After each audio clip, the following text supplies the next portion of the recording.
enemy resistance. A. Fighters, 100 to 150 each, mostly Me-109s and Focke-Wulf 190s were encountered between 47 degrees north, 15 degrees east, and the target. 75 to 100 made direct attacks on our formation. Fighters came in level in a straight line, alternating above and below vapor trails until they came within our range. Then the top line of planes went higher and came in around 6 o'clock. The bottom line came in low at 6. The 4 end planes came around low and high and came in at 3 and 9 o'clock.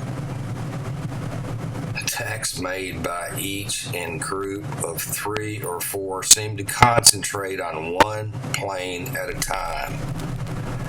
After making passes from the rear, said aircraft would cut back and make attacks from 11 o'clock, both high and low. Me-109s were painted a dark brown color, almost black. Me-210s observed were painted green. Flak.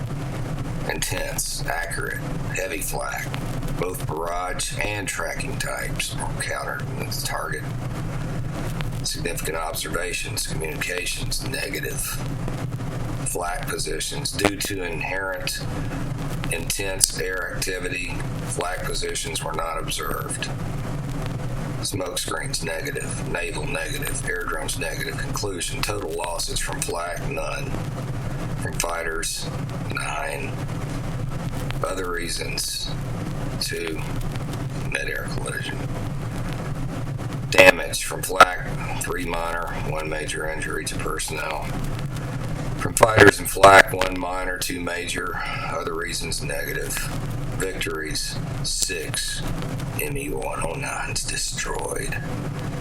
2 Focke-Wulfs, 190s probable. 2 FW-190s damaged, 16 FW-190s destroyed, 1 Me-210 destroyed. George M. Sander, Major, Air Corps, Intelligence Officer.